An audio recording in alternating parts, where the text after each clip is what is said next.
Welcome back, Two Hats family, to the Two Hats podcast. This is episode number 29. I am Chris, your favorite tactical probation officer, and my wonderful co-host. Is Brittany your favorite PO? And that's to be debated. Hey, welcome back to another episode, guys. We appreciate you guys being here, being part of the family. We have a new family member on today. Big shout out to Gerard. Gerard, say hi to the people. What's up, people? How's everybody going? All right. So Gerard works. Tell us where you work. Where you work at, Gerard? I work for South Carolina Department of Probation, Parole, and Pardon Services. Ooh, nice PPP.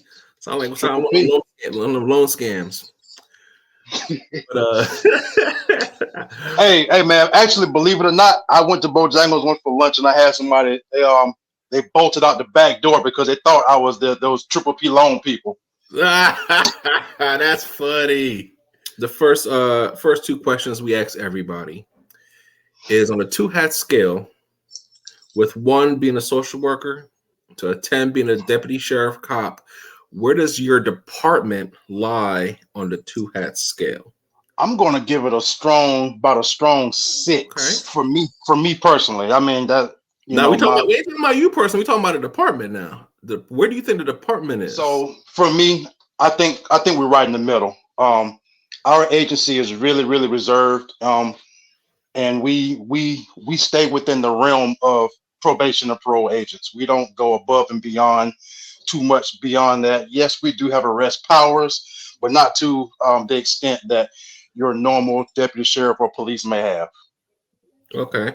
So then my follow-up question, and where's Gerard on the 2-hat scale? I fall within the policy and procedures of our department. So for me, I fall within probably about a 5 or a 6 myself. That sounds like the politically correct answer. But I'm gonna let you make it. Okay, so what made you decide to get into this field? Before I even got into probation and parole, I used to work for Blue Cross and Blue Shield for about 6 years, and company started doing layoffs, and unfortunately, I got laid off. So while I was searching for another job, George Floyd's situation happened. And at the same time, with our department or with our agency, we have a position known as what they call an OSS. An OSS is an acronym for Offender Supervisor Specialist. So there was an OSS position open, and the purpose of the OSS position is to allow the agents to give more focus to the higher level offenders on supervision. So because sometimes your caseload can be so swamped with these low level offenders that they created a position called OSS, and the OSS focus is just primarily doing intakes, managing these lower level offenders, lower level offenders. So that was my entry into Department of Probation and Parole, and I did have a couple of years experience working in the corrections, not on the state level, but more so on the county level. So I'm pretty sure that played a large role in me actually getting the job.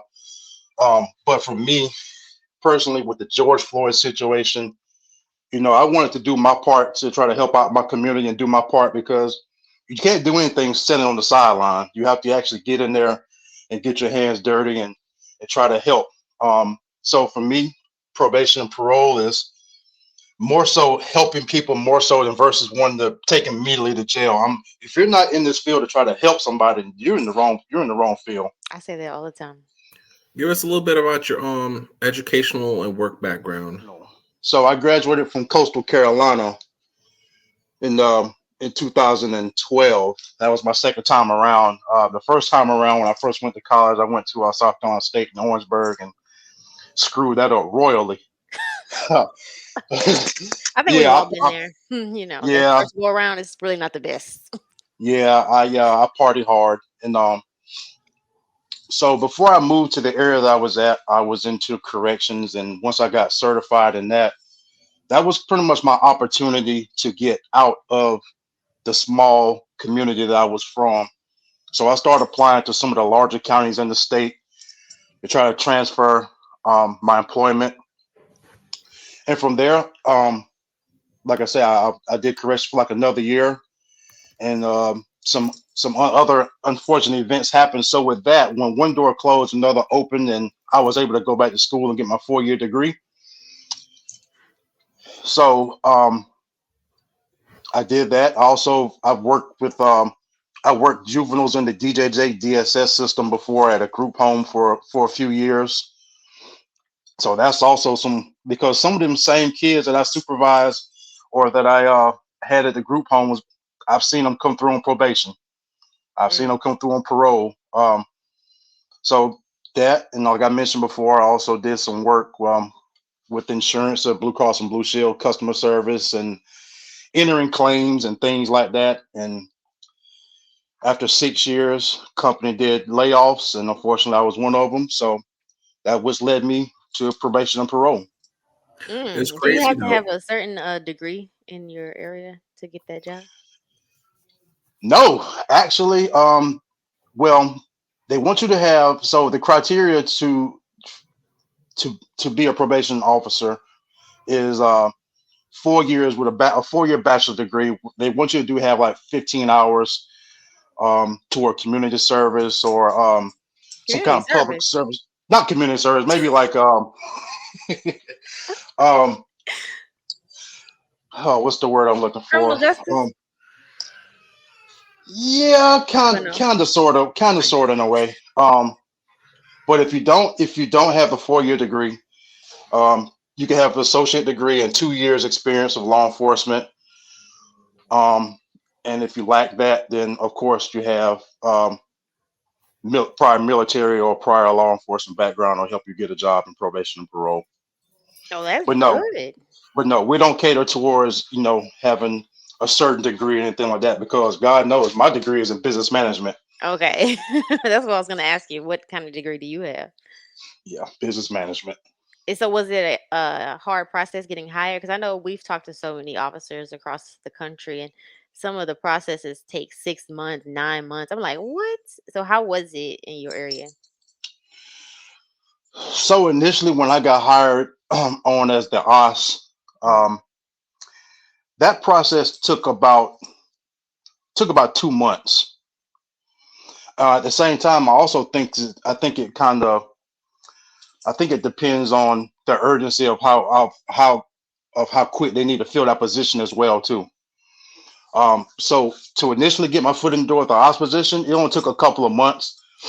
And as an agent, a parole agent, it took a few months, and only because I got hired during that process. It was right during the COVID time, so the process was a little longer then.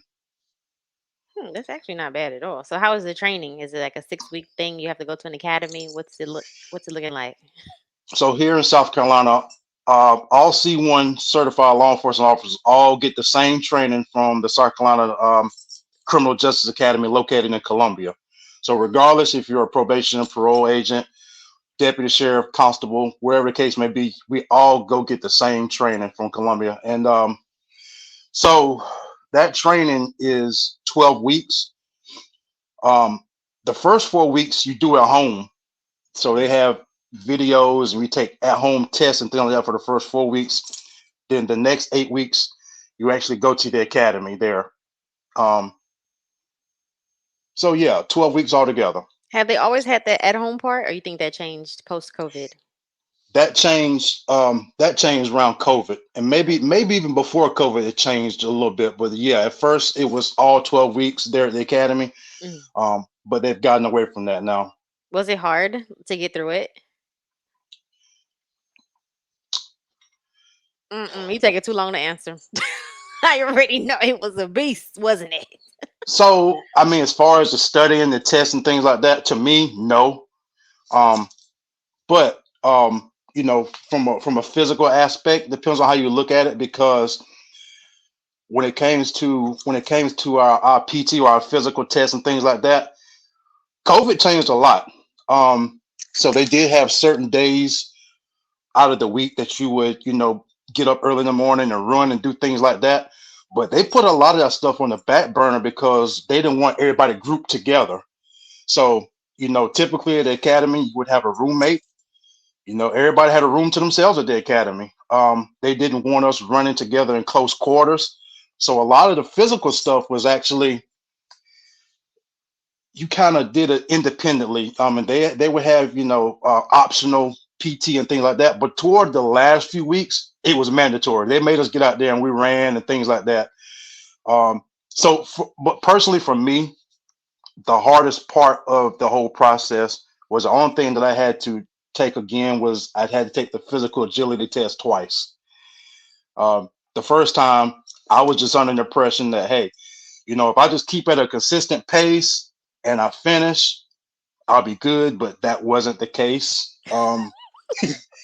I think because I think if I'm not mistaken, I think the time that you have to actually to finish the PAT test, I think it's a minute and it may be like a minute and 50 seconds, maybe. The first time I finished at 2:06. So when I got the opportunity to go back, I said, listen, I'm not driving 3 hours of Columbia, to fail again. I got one job and one job only. So I went all in, and the rest So you is had to history. like run a certain distance in that short amount of time? What you had to do? So actually, the PAT consists of, you have to run. I don't know the distance, but you have to run a certain amount of feet or a lap around this gym, and then you actually have to jump over hurdles, go under hurdles. You have to jump through windows, pull the 75-pound heavy dummy, and then you go back around through the course again, or on the outskirts of the course again. So yeah, all of that's to be completed within like a minute and 50 seconds or something like that. But if you go all in, it's possible. I've seen some people, I'm like, I don't know how you did it, but if they can do it, I can do it. I would have been out. There's no way. There's no Y'all way. keep that. You can keep that. I don't. Why? Yeah, like what I the do all heck? that. Well, I guess sometimes they figure you may have to chase someone. Unfortunately, I haven't had to chase anyone yet, but I got a no chase policy, man. Hey, I feel you, man. It keeps you safe too. Got it, bro. I'm gonna what, hurt myself and get myself out of breath for what? It's cool. This paper gonna catch you before I do. You're right. I get it. You put that warrant out on them, they'll slip up again. I have the motto: every rat will come out of this hole eventually. You put that warrant out for them, they'll slip up. So let me ask you this. So you said that you guys go through basically a police academy. It's like a basic police. What's different? So there's different levels of police academies in South Carolina? No, everyone goes to the same police academy and gets the same training. Okay, but you said your academy was only what, 12 weeks? I mean, so a regular police officer only does 12 weeks? I thought they do like closer to like 6 months. Not here in South Carolina. Dang, y'all get paid the same too? No, every agency, every respective agency. Let me put that word. Every respective agency pays differently. So we're on a totally different pay scale, and luckily for us, our agency takes care of our agency and they pay us well compared to, some smaller municipalities or smaller police departments or sheriff's offices. We get paid pretty good on the state level. What's the starting salary? If I'm not mistaken, they just bumped it up to about 45,000. So sounds about average. Okay. That's not bad for us for state. Yeah, and when I first came on, it was like right at 36,000. So they've bumped it up about $9,000. That's only because to kind of boost employee morale and retention and things like that. Because as people, it seems like people don't want to work nowadays. I must have missed the memo. I don't know what's going on with people or how they can afford to live. But that's their way of keeping us around and showing us, hey, we appreciate you guys, we appreciate the work you're doing, and we'll take care of you. But just like every other agency, the the real bonus to start to come in when you have to pick up extra assignments and things like that. So for me personally, I pick up our GPS team, to keep track of people who wear ankle monitors and things like that. So that's an extra $4,200 a year. So, with all that, with all that included, I bring in close to about 50. Okay, that's different because we have mandatory on call for everybody that rotates to cover the GPS stuff after hours. But you guys have officers that just do that. It's optional if you want to join a GPS team. It's optional. It's not mandatory.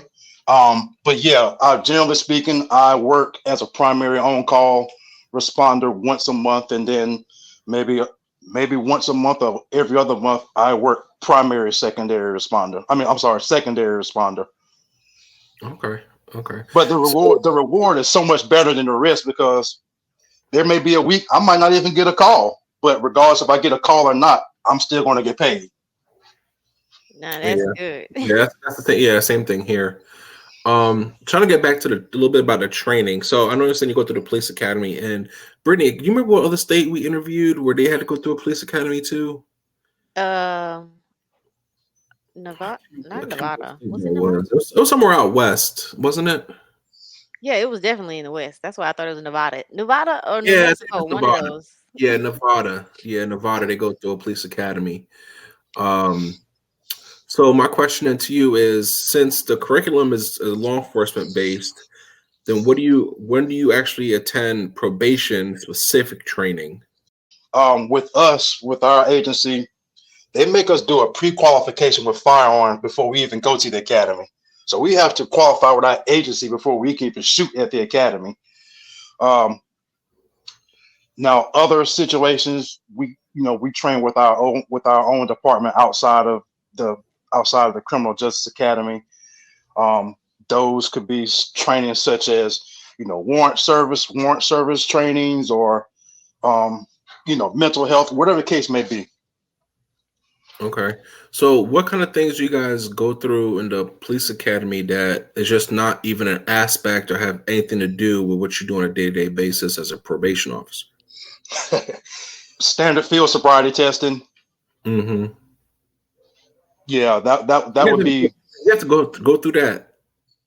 Yep, that's part of it, because like I say, we get the same training as your beat cop or your police officer. So that with us, that DUI, the standard field sobriety testing certification, is good up to 2 years. So I'll be due to recertify mine next year, and now I face a dilemma: like, do I want to keep it or do I not want to keep it? Because I'm really not going to use it, but you never know what the future may hold for you or not. So it's always good to have that other tool in your tool belt too. Okay, so like if you do want to end up being like a cop or a deputy or something.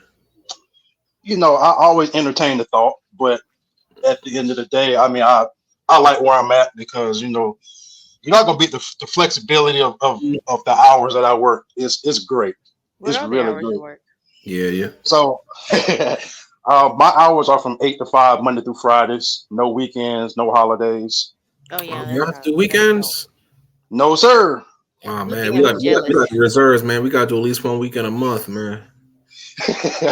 Nah, course, not here, man. Somebody's on call during the holiday, but I mean, yeah, man. That's what's your caseload looking like? Like the number, how many you carry on your caseload? So, Brittany, that's a fair question.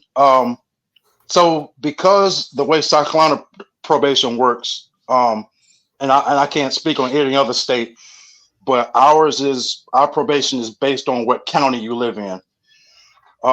Or the county that you supervise. So the county that I work in, at this moment, I have 90 to 95 on my caseload.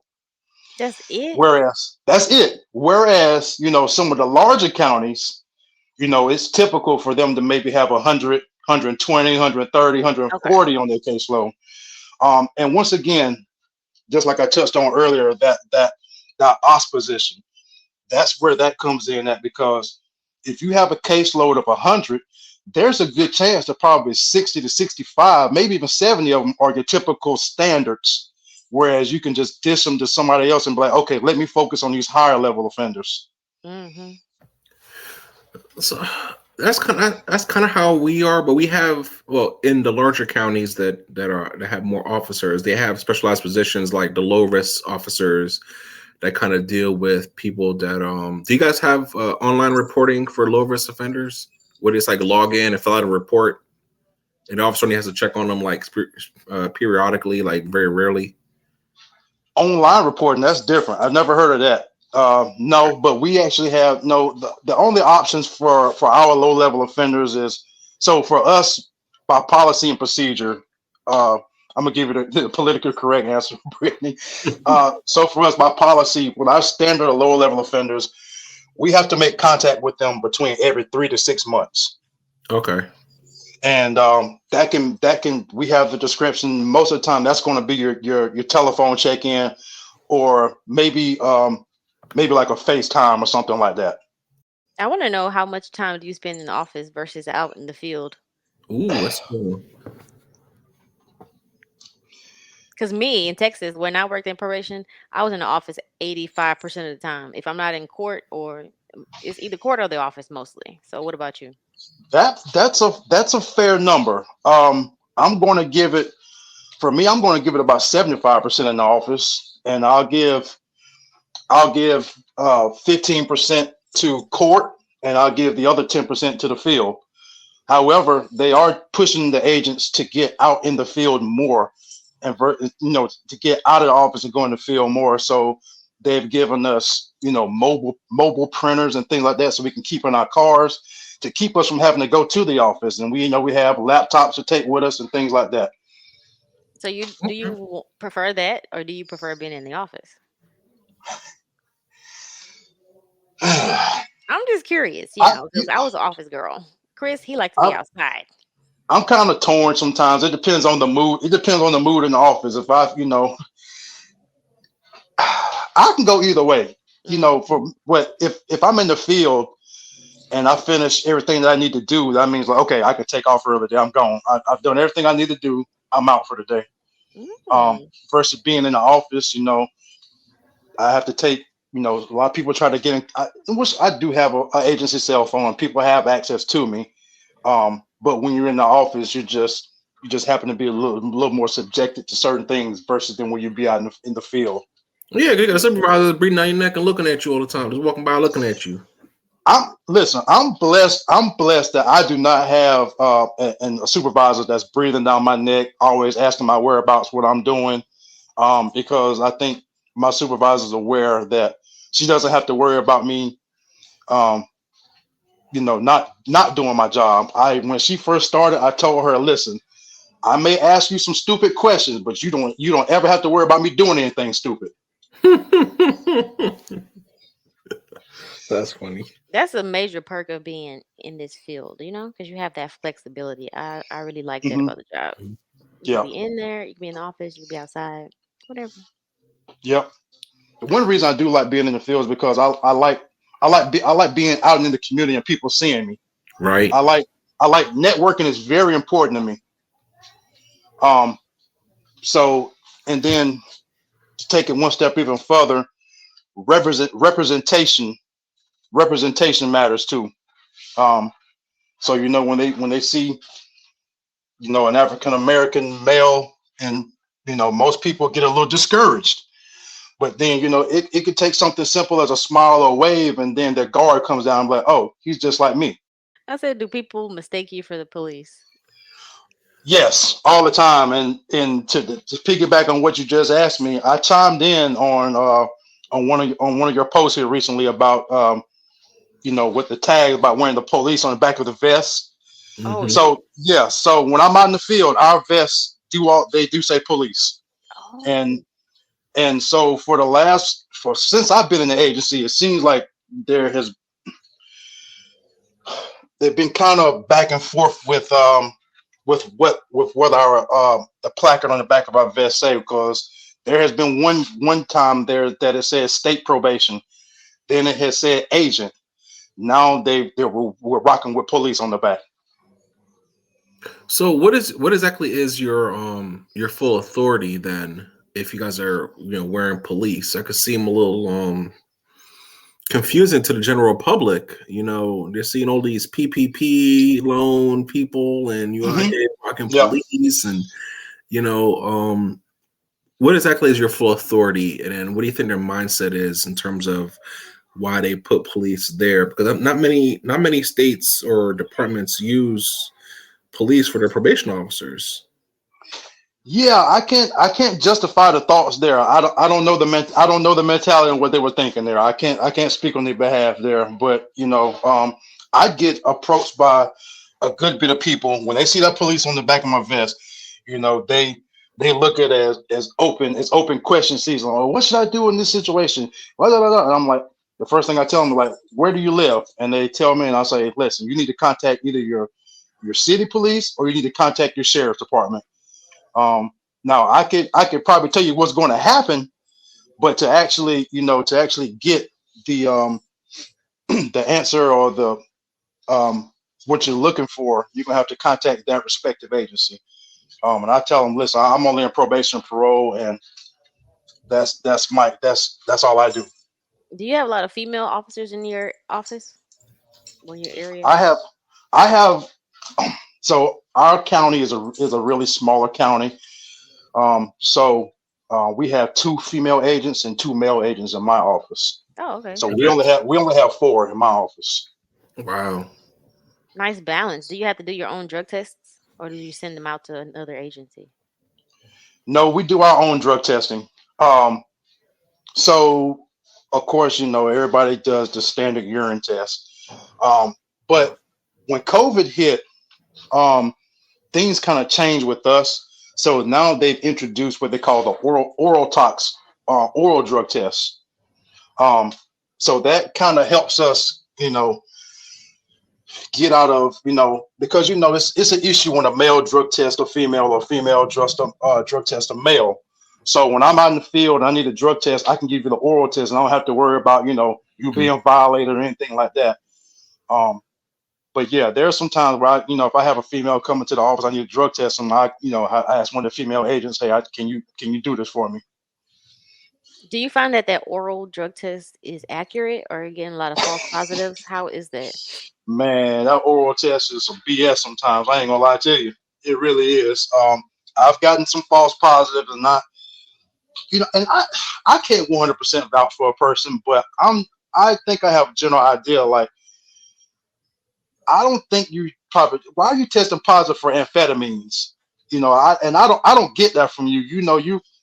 You're probably on probation for maybe a simple possession or something like that. But amphetamines, like, why are you testing positive for amphetamines when you pretty much made it very clear? Like, I know you probably smoke marijuana, but why? But you shouldn't be testing positive for amphetamines. So yes, I've gotten some false positives. And depending on, and like for me personally, I keep drug tests in the trunk of my car. So it probably depends on the way you store it too. Um, So there's been some issues with the oral drug test, but as far as the urine ain't never lied. Right. Urine ain't never lied. Do you guys get take home cars or do you have to share cars? How does that work? I love it. We get take home cars. Yeah, same here. Yeah. What kind of Big what plus. you got? So at the moment I have I think it's 2000 and I have a 2015 Ford Taurus right now.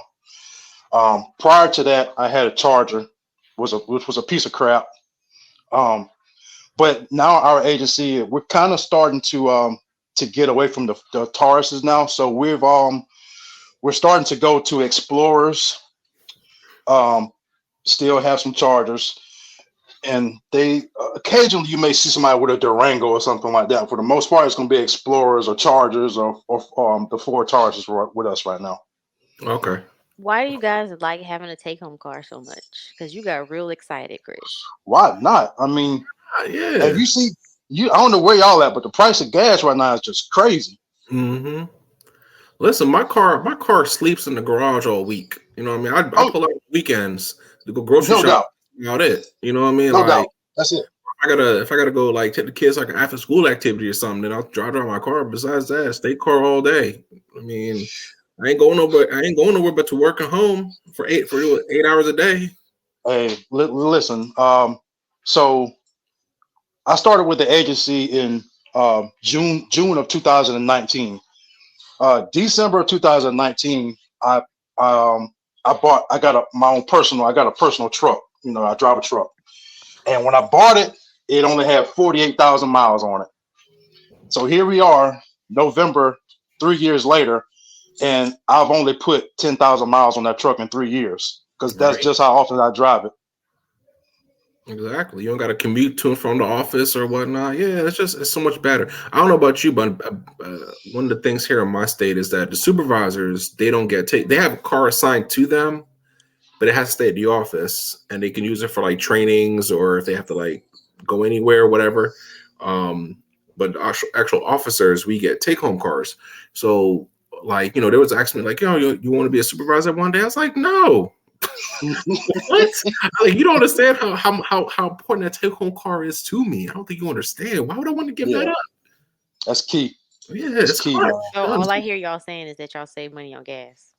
That's basically right. Wear and tear, maintenance. You ain't got to worry about none of that.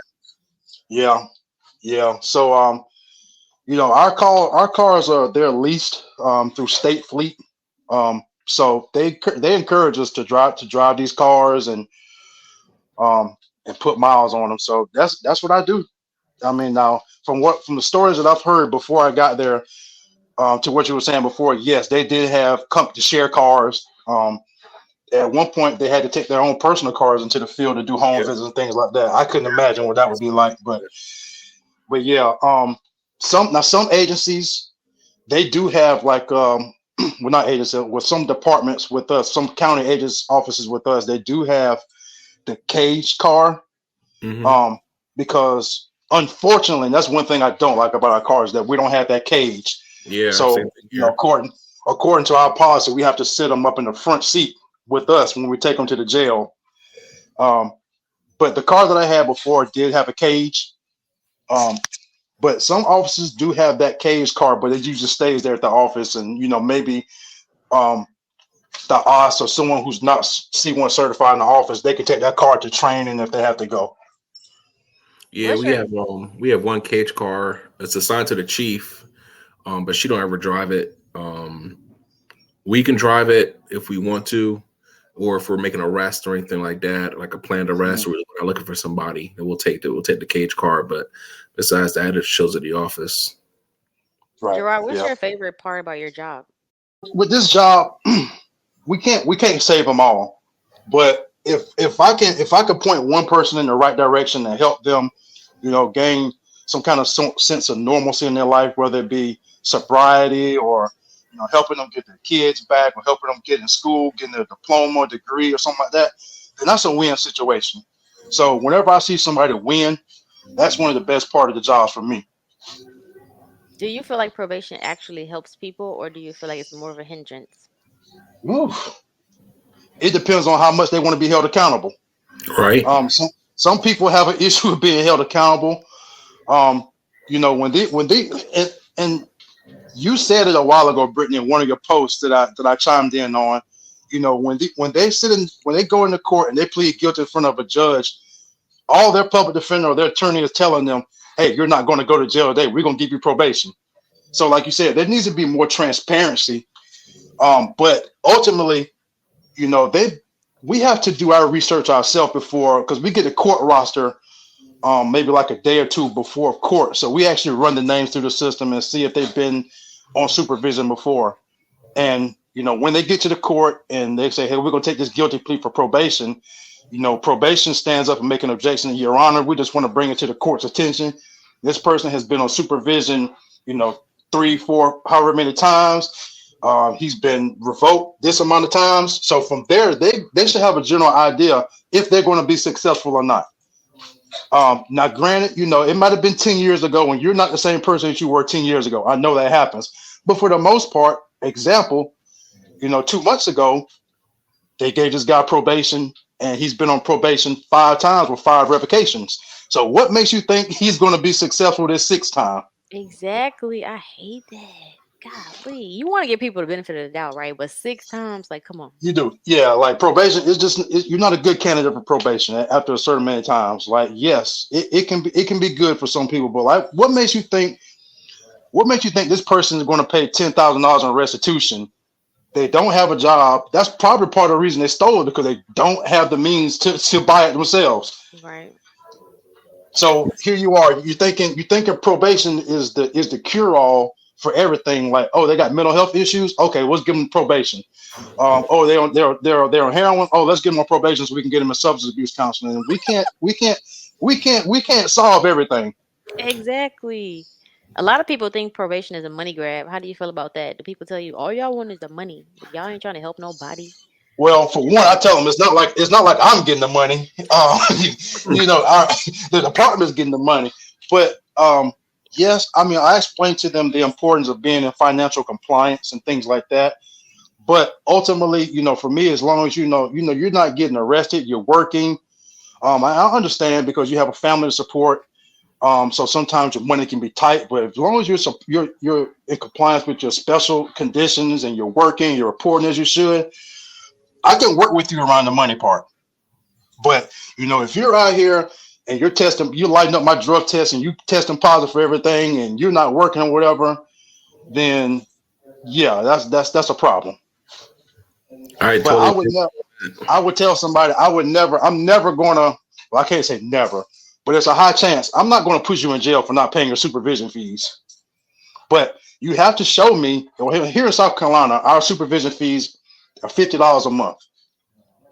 So it's $50 a month, and there's so just with our department, aside from court fees and things like that, it doesn't matter if they get drug tested one time, 100 times, or 1,000 times. They pay $20 one time for a drug test fee, and the supervision fees, their accounts start from the day they plead guilty in court. They get probation. Your clock starts on probation. I mean, the supervision fees, $50 a month, and also here, they get, as long as you're on probation for over a year and a day, whatever, 366 days, however you want to phrase it, you're eligible to get compliance credits to try to get off probation early.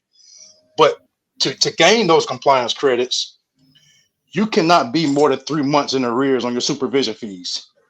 So I tell people all the time, I'm like, listen, just do the best you can. Even if you can't afford the $50, show me some type of effort that you can do something. I don't care if it's 5 or 10. Just do what you can. Do you guys push early termination? Like, if you see somebody who you think is a good candidate for it, do you I'm a bring big that fan. up typically? Yeah. I'm a big fan. And it's an incentive to them, because I don't think they want to be on.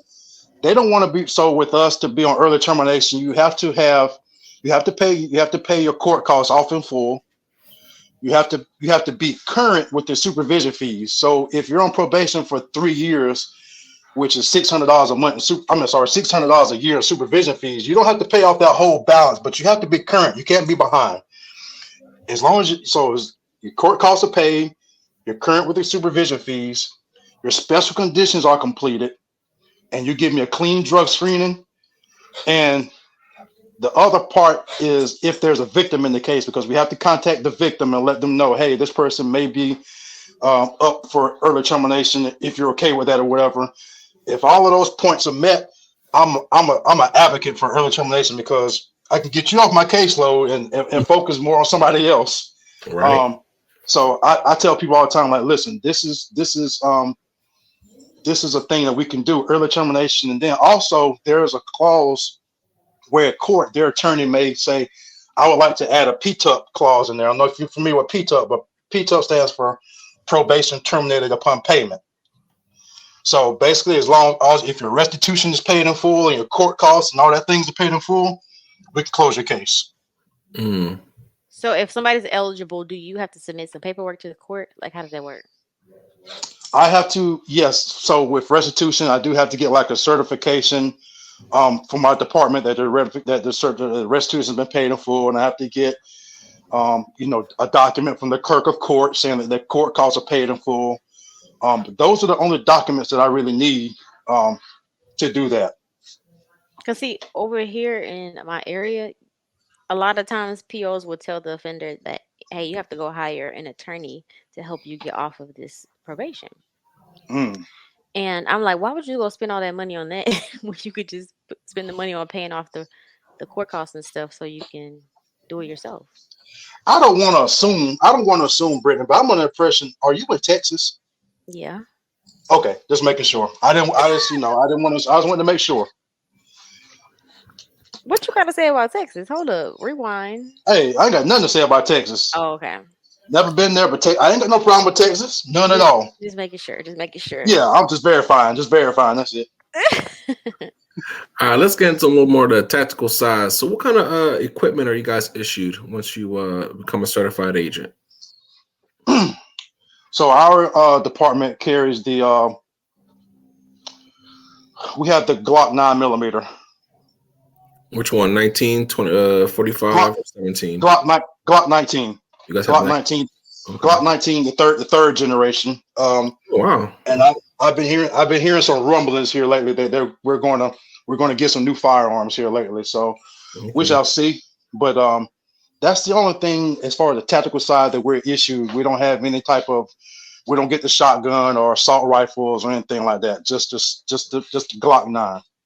Okay. Do you feel like you can do this job without that Glock? I tell you what, it makes me feel better about the job sometimes, but that's a really good question, because I feel like I could be successful in this job without that gun on my side, and I'm gonna tell you why. Because I feel like if you put me in any environment, I feel like I could talk to anybody. You got to know how to talk to people and have that gift of gab and have to be relatable to people. The one thing that stuck out of my mind when I was at the academy the last couple of years is that the amount of young people, when I say young, I mean 21 years old, that have probably never had some sort of a real job, that live their life on social media, that do not know how to talk to people, but yet you're going to give them a job of authority to be over someone. That's not a good look, because they don't know how to talk to somebody. You guys have tasers, OC spray, baton, that kind of stuff? My bad. We do have OC spray. Bro, that was a horrible segue. I'm direct to the point. But yeah, you're right. I forgot to mention, because sometimes OC spray gets away from my mind. We do have OC spray, and we are going to have trainings here. That they want everybody to start carrying tasers. So we will have tasers, and luckily for us, we do not have to get tased if we don't want to. What? That would be optional. But what about the OC? I go to taser training next month. I gotta take that ride. OC spray was optional for us as well too. We had the option of getting sprayed or not. Nope, we had to get that too. I've taken that ride before on the taser. No, I'm good on that. I don't need that no more. You have the video? Can we see it? No. I don't. Yeah, we don't have any major rumblings in my area. It's pretty good. It's okay for now. Now last month for our agency, usually in the month of October, we do our big warrant roundups for all our absconded people that we may have on supervision. So if I'm not mistaken, last month our agency probably rounded up close to 150 offenders during the month of October that all absconded supervision. But there was a particular situation where, it could have been bad. It could have been really, really bad. So I have a guy on my caseload who gave me an address of where he's living at. After numerous home visits and things like that, the guy never lived at this address. He also has a cousin that's on probation, and the cousin has absconded supervision. So we had gotten some tips that the absconded offender was living at the address of the first offender. So we went to this address to serve the warrant on the absconded offender, being that we had access to this house because The first offender gave us the address of where we were going to serve this warrant at. So we entered this house. No one was home, but in plain view sight, there was an AR-15 assault rifle just right there in plain view. So we follow up on another tip for this absconded offender. He's not at this address, but they tell us where he's at. He said, well, he just left here. He went back to the place y'all just left. So we go back to that residence again. And this time when we get there, one of the doors that was open when we got there first time, this time it was locked. We believe he was in that room, which is the room that the AR-15 was in. So that situation wasn't a good situation to be in, because if he wanted to, he could have just shot us all through the walls. I would have been so scared. Oh my gosh. Yeah, it was one of those situations. Yeah, it was one of those situations where it could have got out of hand real bad. But we went and served the warrant with the deputy sheriff, and the deputy sheriff, went and talked to his supervisor that we may have a barricaded situation. But the only thing that turned that from probably going down south even more is that because when we knocked on the door and we did not get a positive ID on the subject, we couldn't verify if anyone was in that room or not. They stood down from kicking the door in and things like that. So we left. Oh, wow. Well, I'm glad everybody got out of that safely. Nothing crazy. Now, I did ask you before, what was your favorite part of the job? What is your least favorite part? My least favorite part, I'm going to say, is having to wear many hats on that job, whether it be, sometimes I have to be a cheerleader. Sometimes I have to be a counselor. Sometimes I may have to be a caseworker. There are many hats that you have to wear with the job, and sometimes those hats are they're interchangeable really fast. So for me, probably that, and also the paperwork that comes along with violations. Ooh, the paperwork. Speak on it. Yeah, the paperwork, especially when there are multiple cases on that particular episode, it can get knee deep, especially if there's victims involved and there's restitution and incident reports, things like that. It can get really deep. I think we need a full episode on how to minimize or how to effectively manage the paperwork side of things, because that seems to be a recurring theme with a lot of people. Like, that is one of the least favorites for a lot of us. Chris, we got to change our name from 2 Hats to 6 Hats podcast. Yeah. I mean, when it comes to the caseload, the case management aspect of it, the paperwork is crazy. But I mean, I guess it also has to go to the fact that we are working in the criminal justice system, and there's attorneys, and they want to see paper and prove things, and you know what I mean. So I had a guy try to argue with me that he didn't know he had a report. I'm like, what? I'm like, dude, I had to go to court and swear to the fact that he signed the conditions of probation saying that he knew he had to report. Because he really tried to get up there and say, I didn't know. Yeah. I'm like, come on, man. Yeah, and when violations happen and I have to, I submit what we call the packets of all the paperwork to be their retained attorney or to the public defender's office. One of the first questions that the defense asked me is that, hey, what are you violating for? Yes, it's in the violation report, but when I say failure to report, they're like, oh God. They're like, he didn't report, because they know once you don't report, like, it's a wrap, it's over. Anything else they could probably make a legitimate excuse for or something like that. But when I say failure to report, they're like, man. I mean, that's the whole point of being on probation. This is reporting. That's what I tell you. You gotta show up. You be telling them, Brittany. They don't listen though. They don't listen.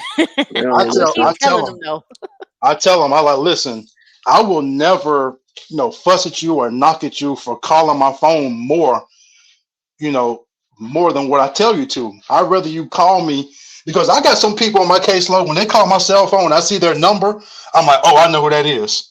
I see their cell phone, I'm like, I know who that is. That's So the kind yeah, I like. I need you to stay in touch with me. yep. Keep you close to my side. Yep. Well, Mr. Hill, I want to thank you so much for joining us for today's episode of Two Hats Podcast. If you don't already, follow us on Instagram at Two Hats Podcast, also on YouTube, Two Hats Podcast, same thing, and let everybody know what we're doing over here because we are trying to grow the family. Hey, I love it. I love what y'all doing. I like this. I like this forum that y'all gave for us. It's needed, and it's very much respected over here. And my hats off and salute to y'all. Thank y'all. And thank How'd you. you find us? Hashtags. I'm always looking for probation, parole related things, and my favorite PO was one of the first people I saw. So from there, I just saw you on IG, so I'm gonna send you a request on IG too, my man. And but yeah, I think I'll accept that's that. how I found it. Yeah. Chris, Hey, for all those officers out there listening and enjoying this podcast, definitely make sure you hit us up at Two Hats Podcast on Instagram. Send us a DM if you'd like to be sit down for an interview. You can also send us an email at twohatspodcast@gmail.com. Brittany and I got something in the works. We're working up something new. We're going to try out for some future episodes to kind of keep you guys entertained. It could definitely spread the message about probation, parole, community supervision, community corrections, pretrial services, juvenile probation, whatever title they want to give us as we expand this family and promote what we do. Until next time, family, you guys be safe out there in these streets.